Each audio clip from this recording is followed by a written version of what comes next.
Hi, this is George Alger. Welcome to today's segment of Our Ventura TV.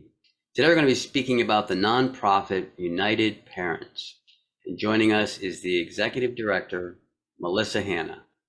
Welcome, Melissa. And for those who might not know, can you give us a brief statement about United Parents?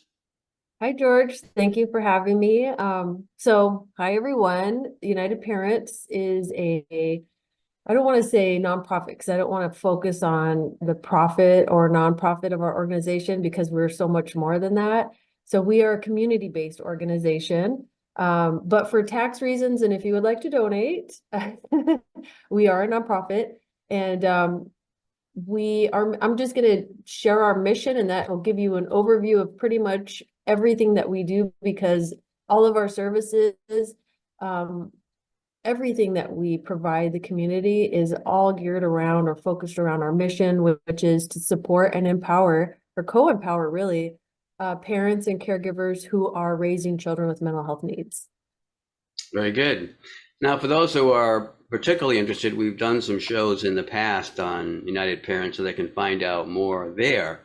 For this segment, let's focus on some new programs or anything new that you have going. Thanks. Yeah, actually, so yes, we have our programs that have been going on for 30 years. We started in 1990, so we've had our trusty dusty wonderful programs, and all of our work. And even when we continue to get new programs or new funding, new grants, it's all focused around our mission, which is to support parents with parents. So all of our staff are parents with lived experience. So everyone that we hire either has raised a child or is currently raising a child with mental health needs, or potentially is a family member who has raised maybe a sibling or another family member with mental health needs. They just really have to understand what the child is going through and understand how to help with recovery. And so our newest programs, we actually are looking to start having more of a one-stop shop. So most of our programs, we meet the clients or our families where they are. So we go out in the community. We realize, especially in certain underserved or unserved areas of our county, transportation might be an issue. So instead of, making sure that in order to receive services or to get the help that you need, you have to drive there. And we know parents work long hours. There might be other things happening within the family, multiple children, et cetera. So we meet the families where they are. And so we want to take that to another level and actually have like one-stop shops where we'll have, we're actually looking into and hopefully soon have locations in South Oxnard area and also in the Fillmore rural area. So these will be places that parents can actually just walk into. And there's resources and services, and there will be support there. And the locations will be open after hours. So it'll be times when parents can come, not during, typical work hours. Got it. Also, Melissa, can you elucidate on what the term mental health even means? I mean, specifically for someone interested in your services, is this a legal classification or something else? It's a legal classification. And I also wanted to point out, George, that um, our governor had recently, made some changes as far as the language. So moving forward, I think it's actually starting this year, we're really going to start moving away from mental to behavioral. So even our county will be, well, it is Ventura County Behavioral Health. Even certain services throughout the state, they're moving from the word mental to behavioral, because that's really essentially what it is. It's more of a behavior than it is any type of mental health issue. It's more of the behavior associated with any mental health condition. Okay. But for someone who would qualify for your services, they would need then that state, A the diagnosis. state. Pardon me? A diagnosis. Okay, got it. All right, Yeah. very good. Good. Yeah. So Any other new programs that you want to mention?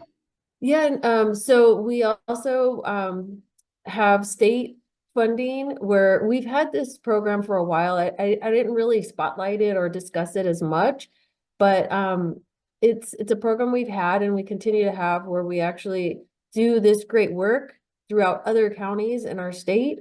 Um, and as we do here in our county, we listen to the parents, we listen to the families, and we ask them, what do you need? You know, it's easy for us. Yeah, we all have the lived experience, and it's easy for us to think that we know, but we are not a square peg that fits in a round hole. We are very much a square peg, I should say, excuse me. We are a square peg. We do not fit in the round holes. We're very different. Every family need is different. So, we listen to the families and we provide the training and education that they say they need. And we do that not only here in Ventura County, but we do that throughout the state. And it's really helped us, United Parents, have more of a statewide presence. And what that's also done is helped us help parents advocate. So we really look at current legislation that's associated with behavioral health in their children. And we provide that information more on layman terms for parents on what that specific legislation means. And then we invite parents to the Capitol, to Sacramento, and we'll schedule visits with their district or assembly members or their senators, and we advocate. We help the parents advocate for specific services for their children.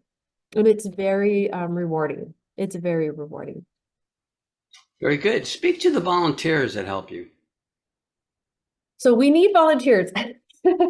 We always need, I think, honestly, every community-based organization is probably just cheering me on when I say this. We all need volunteers. It's so helpful because we are, again, going back to that nonprofit, we're community-based, but we are a nonprofit. So we have to kind of ask for funds. They're not just given to us. And so with the support of volunteers, it's money that we don't have to find. It's actual support that we get from the community to help our community. And so because we are out in the community, it's really difficult sometimes because, again, it's based off of what the community needs. And so there's not always like a structure. And so, but volunteers, we have fundraisers every year. We could definitely use volunteers. We have other types of funding opportunities where volunteers can get involved in helping our youth, like Toys for Tots. We work with Toys for Tots to help our youth with any type of, materialistic needs. And yeah, go on our website. Go on our website. It's always changing, but we always need volunteers. Childcare, cooking a meal. We have support groups. If you want to dedicate or donate time to make a meal for our families, we would always appreciate that. Even just coming and talking about your own personal experience with behavioral health would be beneficial for our families. Very good. Melissa, we're just about out of time, so let's get that website. If you could let people know where they can go to find out more. And also, if do you have a summating message for viewers? Sure, it's www.unitedparents.org. And my message, and I've used this message before, but I want to lean on it because it does mean a lot. So, sometimes we focus so much on the deficits, on what we don't have, and what we need, right? But I really want us all, including those of us who work with families, to focus on the strengths, focus on what you do have, focus on what you have and how to make it benefit you even more. And again, I want to leave with the word hope. There's always hope out there as long as you focus on those strengths and lean on that hope. It's all good. As I say, it's all good in the hood. Thank you so much, Melissa. We're going to close off now. Thank you, George. You're welcome. This is George Alger signing off for this segment of Our Ventura TV. Until we meet again.